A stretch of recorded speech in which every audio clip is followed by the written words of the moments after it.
Previously, the group fought Seraph, Hydra of the River, and to the shock of everyone, they managed to win.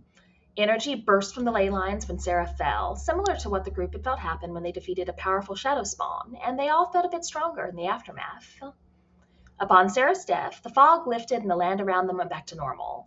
Well, as normal as it could be, considering they were in the Scorch Basin.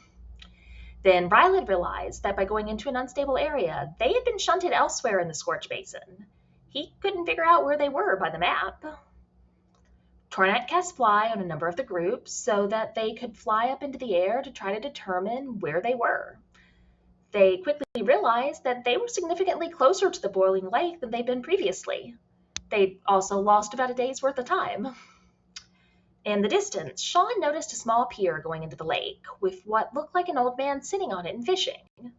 There was a small wooden wagon sitting on the other end of the pier.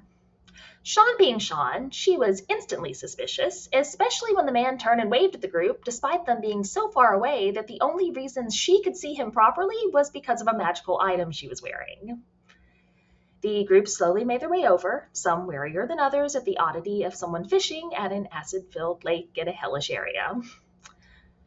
The man seemed unusually normal, talking about fishing and how it had been a while since the lake had produced much of anything.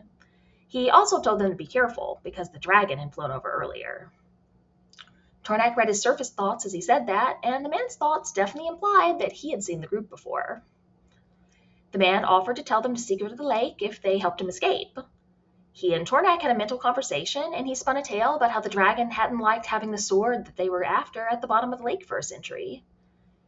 He told them that they could put magical items in the lake to charge it, but both Ashquill and Rylid realized what he was saying didn't quite add up. They asked a few more questions, and Tornak tried to push deeper into the man's thoughts instead of just reading his surface ones. The man used the legendary resistance to stop it from happening, revealing that he was the dragon. Shocker. They'd impressed the Sovereign slightly by defeating Seraph, as that being had been a problem of his for a long time. He told them that he had an issue with a gold cloak, and if they could reach his hoard without dying, then they could talk as closer to equals.